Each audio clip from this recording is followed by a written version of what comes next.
Hello प्यारे बच्चों, एक बार सभी विद्यार्थियों का इस ऑनलाइन प्लेटफॉर्म पर फिर से हार्दिक स्वागत और अभिनंदन है। तो प्यारे बच्चों, पिछले लेक्चर में हमने मैक्सवेल के आणविक वेगों का जो वितरण नियम है उसका अध्ययन किया था। आज के इस स्पेशल लेक्चर में हम उसी मैक्सवेल इक्वेशन यानी मैक्सवेल का जो बंटन वितरण नियम है उसके कुछ अनुप्रयोग हम पढ़ने वाले हैं, यानी कुछ एप्लीकेशंस, ओके, जो कि एग्जाम के लिए इम्पोर्टेंट है। ओके प्यारे बच्चों, तो आइए स्टार्ट करते हैं। सबसे पहले देखिए बच्चों, हम पढ़ेंगे इसमें पहला अनुप्रयोग है गैस के अणुओं की औसत चाल, यानी हेडिंग डालना है आपको मैक्सवेल के वितरण नियम के अनुप्रयोग, और फिर है गैस के अणुओं की औसत चाल। ओके, अब देखो बच्चों, औसत चाल कैसे फाइंड करते हैं। तो औसत चाल बराबर होता है बच्चों 0 से infinite C D N C upon N. ये फॉर्मूला आपको माइंड में सेट रखना है, ये औसत चाल निकालने का फॉर्मूला है। ओके बच्चों, हाँ, एन जो है यहाँ पे गैस के अणुओं की कुल संख्या है। औसत आप माध्य कैसे निकालते हैं, ऐसे डिवाइड करके तो निकालते हैं, ऊपर तो टोटल जो वैल्यू है वो आ जाती है और नीचे जितने आपके पास है उन वैल्यूज की कितनी संख्या है, ठीक है, वो आपके पास डिवाइड में आ जाता है। ओके, तो सी बार, इससे औसत चाल को मैं सी बार से व्यक्त कर रहा हूँ, इज इक्वल टू 1/n 0 से infinite C D N C. अब बच्चों डी एन सी की वैल्यू आपके पास हमने कल ये कैलकुलेट किया था, वहाँ से आप पुट करेंगे, इसको डायरेक्ट याद भी रखना है आपको। 4πc² Na³ e⁻ bc² into D C. C bar is equal to 1/n 0 to infinite C 4πc² Na³ e⁻ bc² dc। Okay, यहाँ से n बाहर आएगा, n से n कैंसिल हो जाएगा, सी बार 4π बाहर हो जाएगा, a³ भी बाहर आ जाएगा, तो 4π a³ 0 to infinite c³ e⁻ bc² into D C. अब देखो बच्चों, ये जो इंटीग्रेशन है ये साधारण इंटीग्रेशन नहीं है, ये गामा इंटीग्रेशन इसको हम बोलते हैं, यानी स्पेशल इंटीग्रेशन है ये। तो इसका कुछ स्पेशली फॉर्मूला होता है बच्चों, ठीक है, ये मैंने आपको कल भी बताया था, इसको याद कर लेना। 0 to infinite x⁻m e⁻⁴xn 1/n gamma m+1 upon n upon α⁻m+1 upon n, ठीक है। इसमें देखो बच्चों, c की यानी x बराबर c है, m का मान 3 है, अल्फा का मान b है और n का मान 2 है, जो कि मैंने वहाँ पे लिख दिया है, ये आप देख पा रहे हैं। सबसे पहले ये लिख लेंगे आप ऐसे, इस फॉर्मूले को अप्लाई करने का तरीका सिखा रहा हूँ बच्चों मैं आपको ना। अब कुछ नहीं करना, यहाँ m n सबकी जगह वैल्यू पुट कर दो, ये आपने वैल्यूज पुट कर दी है इस फॉर्मूले में।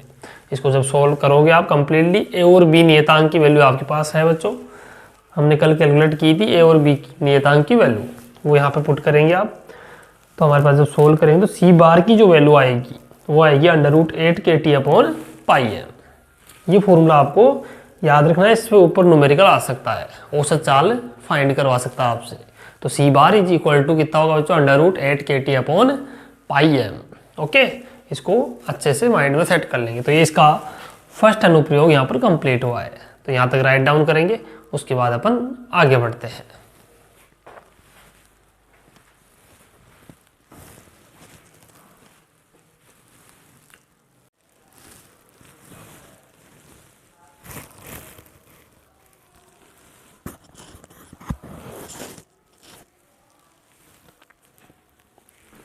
देखिए अब प्यारे बच्चों, दूसरा इसका अनुप्रयोग, गैस के अणुओं की वर्ग माध्य मूल चाल। ओके, तो गैस के अणुओं की चाल के औसत का वर्गमूल, ठीक है, अगर आप इसके औसत का क्या लेंगे, वर्गमूल, गैस के अणुओं की चाल का जो औसत है उसका आप क्या लें, वर्गमूल ले बच्चों, तो वो क्या कहलाएगी, वर्ग माध्य मूल चाल, रूट मीन स्क्वायर वैल्यू, है ना, यानी स्क्वायर करके इसका फिर मीन लेंगे, मीन लेके रूट ले लेंगे।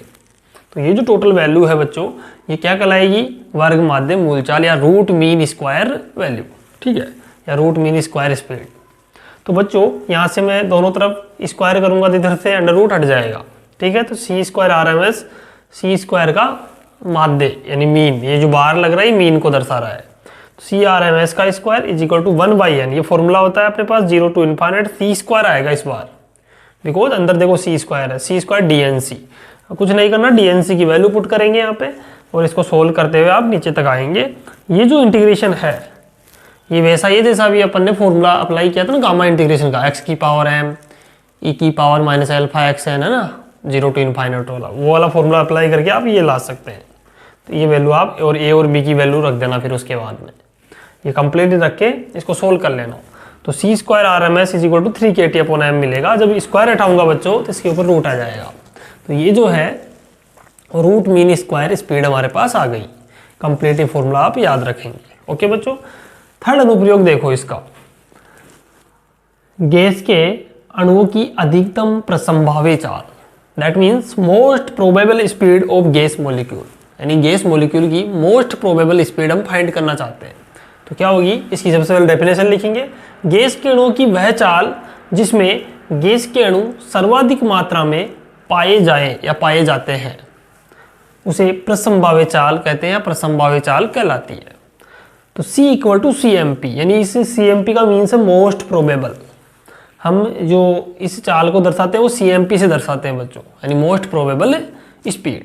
दैट मीन्स इसको सोल्व करेंगे तो C की जगह CMP रखते हैं, हमारे पास क्या आ जाएगी, मोस्ट प्रोबेबल स्पीड आ जाएगी, यानी C बराबर CMP।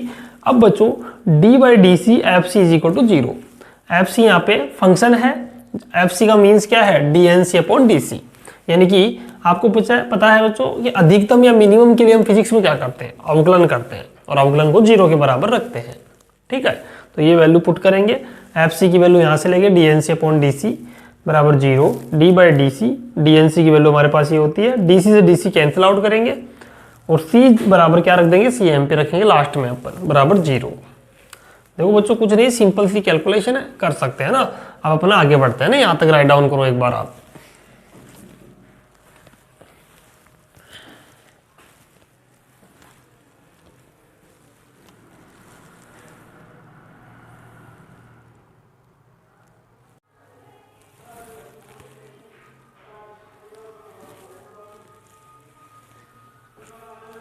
अब देखिए प्यारे बच्चों, हमारे पास ये वैल्यू आ गई d/dc 4πNA³ c² e की पावर माइनस bc², और यहाँ पे c बराबर CMP लिमिट इसमें पुट करेंगे इज इक्वल टू 0।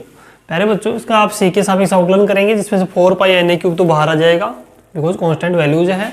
इसका जब डिफ्रेंशिएट करेंगे तो आपके पास ये आ जाएगा 2c e की पावर माइनस bc²। ठीक है, यानी इस फंक्शन का आपको क्या करना है, अवकलन करना है। तो c² पहले इसका करोगे 2c हो जाएगा, इसको ऐसे कैसे, ठीक है, प्लस c² को ऐसे कैसे, फिर e की पावर माइनस bc² का करेंगे तो e की पावर में जो भी है वो ऐसे कैसे, फिर इसके ऊपर जो e की पावर में होता है उसका भी अवकलन होता है, तो माइनस 2bc, यानी c² का हो जाएगा 2c। ठीक है प्यारे बच्चों, यहाँ से देखो अपन कॉमन लेंगे तो ये वाली वैल्यू बाहर आ जाएगी, 1 माइनस bc² अंदर रह जाएगा इज इक्वल टू 0, c बराबर CMP हमारे पास। अब देखो प्यारे बच्चों, इस वैल्यू को हमने 0 की इक्वल किया, 1 minus bc², c equal to CMP बराबर 0। इसमें मैंने c इक्वल टू CMP रख दिया है, square is equal to 0, CMP is equal to 1 upon b का रूट आ जाएगा। यहाँ पर b का वैल्यू हमने कल कैलकुलेट किया था, वो हम यहाँ पर पुट करेंगे 2KT अपॉन m का रूट। तो CMP का फॉर्मूला आपको याद रखना है, ये होती है बच्चों मोस्ट प्रोबेबल स्पीड। ओके आगे बढ़िएगा बच्चों, ये हमारे मैक्सवेल के जो वितरण नियम के अनुप्रयोग थे वो कंप्लीट हो गए हैं, 3 अनुप्रयोग थे, वो आपको अच्छे से आने चाहिए। ठीक है, अब हमारा नेक्स्ट टॉपिक है मैक्सवेल का ऊर्जा बंटन फलन। देखो माना कि m द्रव्यमान के अणुओं का वेग c है, ध्यान रहे बच्चों ये c प्रकाश का वेग नहीं है। ठीक है, यहाँ पर वेलोसिटी को ही c से रिप्रेजेंट किया गया है, आप प्रकाश का वेग ना माने इसको। ठीक है, ये साधारण वेलोसिटी ही है। अतः इस अणु की ऊर्जा कितनी हो जाएगी, E is equal to 1/2 mc², समीकरण नंबर a। यहाँ से c² की वैल्यू निकालो, c² is equal to 2E/m, समीकरण नंबर 2। समीकरण 1 का c के सापेक्ष अवकलन करने पर तो d/dc 1/2 m का m आ जाएगा, c² का कितना हो जाएगा 2c, d/dc is equal to mc। ठीक है, यहाँ तक आप राइट डाउन करें, उसके बाद आगे बढ़ते हैं। ओके यहाँ तक लिखिएगा।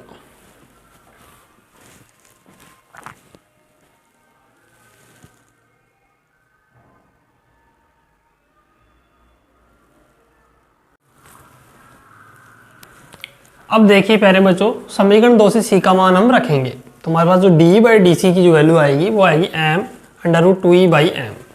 यहाँ से हम इसको व्युत्क्रम करेंगे तो dc/d 1/m m/2e का रूट हो जाएगा। तो dc की वैल्यू यहाँ से आ जाएगी d/√2em, समीकरण number 3। dnc is equal to प्यारे बच्चों हम जानते हैं मैक्सवेल का जो आणविक वेगों का जो वितरण नियम है, हमने कल फाइंड किया था ये समीकरण, ये आपको याद होना चाहिए। तो dn is equal to 4 pi N M upon 2 pi के टी की power 3/2 C square E to the power minus M C square upon 2 K T D C. समीकरण नंबर 4। समीकरण 1, 2, 3 का मान समीकरण 4 में रख देंगे बच्चों इसमें। तो dn ई में चेंज हो जाएगा अभी, है ना, पहले सी के पदों में था, अब ई के पदों में चेंज हो गए थे। जो हमारे पास सबस्क्रिप्ट है वो ई का आएगा। तो dn is equal to 4 pi N M upon 2 pi के टी की पावर 3/2 सी स्क्वायर की वैल्यू कितनी होती है 2e/m और e to the power minus M C square by 2 की वैल्यू थी ई और के टी का के टी, और डी सी की वैल्यू हमारे पास ये रही de/√2m।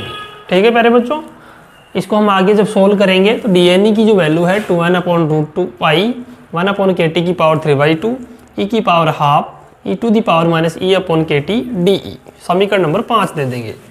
ये बंटन फलन कहलाता है मैक्सवेल के, है ना, मैक्सवेल का जो बंटन फलन है ऊर्जा का, ये अपने पास प्राप्त हो गया है। अतः प्रायिकता जब हम फाइंड करेंगे तो पीई डीई, प्रायिकता जो फलन है पीई डी से डिफाइन करेंगे dne अपॉन एन, यानी जो टोटल dne का फॉर्मूला है उसमें n का डिवाइड करोगे तो आपके पास प्रायिकता आ जाएगी।